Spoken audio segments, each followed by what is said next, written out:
छत्तीसगढ़ के वित्त मंत्री एवं जांजगीर चांपा जिले के प्रभारी मंत्री ओपी चौधरी ने एक प्रेस वार्ता में 25 जून 1975 को लगाए गए आपातकाल को भारतीय लोकतंत्र का काला अध्याय बताया।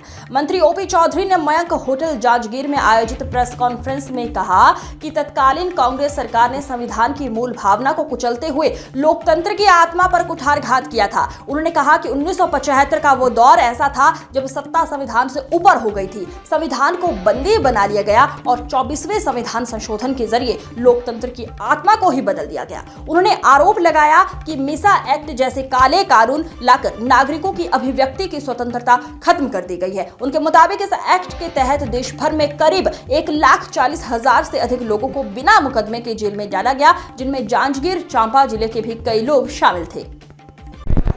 हमारे देश के लोकतंत्र के इतिहास में सबसे काला अध्याय अगर कोई आया था तो आपातकाल का दौर था, जब कांग्रेस ने श्रीमती इंदिरा गांधी जी ने देश पे आपातकाल लागू किया था। इस समय सारे मौलिक अधिकारों को समाप्त कर दिया गया था। सारे व्यक्ति के अभिव्यक्ति की स्वतंत्रता, जीवन जीने की स्वतंत्रता, सुनवाई का अधिकार, किसी को गोली भी मार दिया जाए उस पे भी अदालती कार्रवाई के अधिकारों को एक तरह से छीन लिया गया था। ऐसा दौर आया था। ये व्यक्ति पूजा की, परिवार पूजा की चरम पराकाष्ठा का दौर था, जब कांग्रेस के लोग कहते थे Indira is India and India is Indira. इस तरह की स्थिति उन्होंने निर्मित की थी।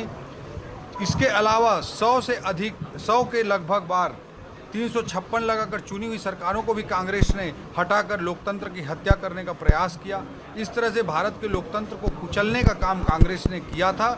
जब वो सत्ता में रहते हैं तो उनका ये चरित्र रहता है, आज विपक्ष में है तो दुनिया भर के अनर्गल आरोप लगाते हैं।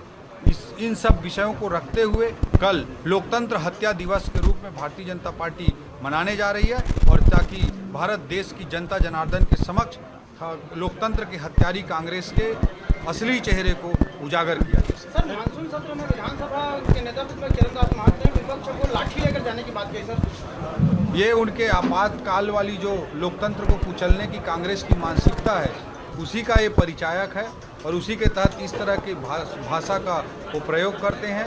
ये परिवारवादी राजनीति से कभी ऊपर नहीं उठ सकते और भारत के जनता के लोकतांत्रिक अधिकारों को कुचलने का, अशांति और अव्यवस्था फैलाने का हमेशा दुष्प्रयास करते हैं। लेकिन भारत देश की जनता, छत्तीसगढ़ की जनता बहुत अच्छे तरीके से समझ चुकी है और यही कारण है कि आज कांग्रेस को विपक्ष के नेता बनाने के लिए भी लाले पड़ गए 2-2 चुनाव।